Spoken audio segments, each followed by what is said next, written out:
You're very closely aligned with the Republican Party. You do much more work for them than you do for the Democrats. And yet, some people ask kind of, aren't you a Republican hack, in fact, when they Twittered me? Well, hopefully I'm more than a hack. Well, but I present. Tool. I said tool. Really? That's even worse. Yeah. Who said that? Get me their Social Security number. I present to Senate. It's interesting that I present to Senate Democrats as well as Senate Republicans. I present to Democratic governors because what Americans really want is nonpartisan. It's not political. It is the day-to-day lives of day-to-day Americans.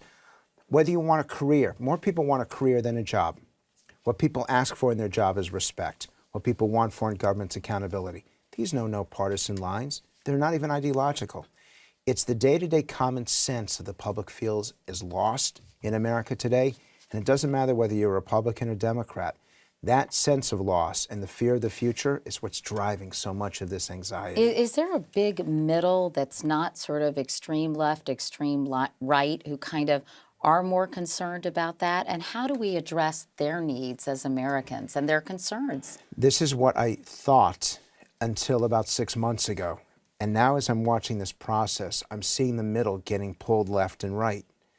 As we polarize, it's pulling everything. But then how can you say they want to be nonpartisan? Because that seems so contradictory. They're politically independent because they're saying a pox in all your houses. A whole lot of people who are watching this don't like the Republicans or the Democrats. They think that both political parties have let them down. Mm-hmm. So is that why Glenn Beck is resonating so much in your view? And Glenn Beck knows how to tap into that, but he's tapping into one aspect of it.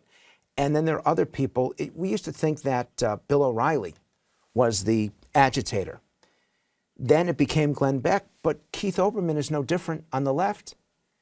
And what bothers me, and I'll give you an example from Olbermann, is that there's never any Republicans on his show, ever. Mm-hmm. I guess his only Republican he puts on is John Dean, who hasn't been a Republican for 30 years.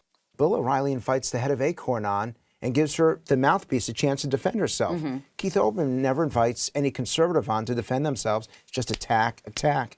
And that's part of the problem.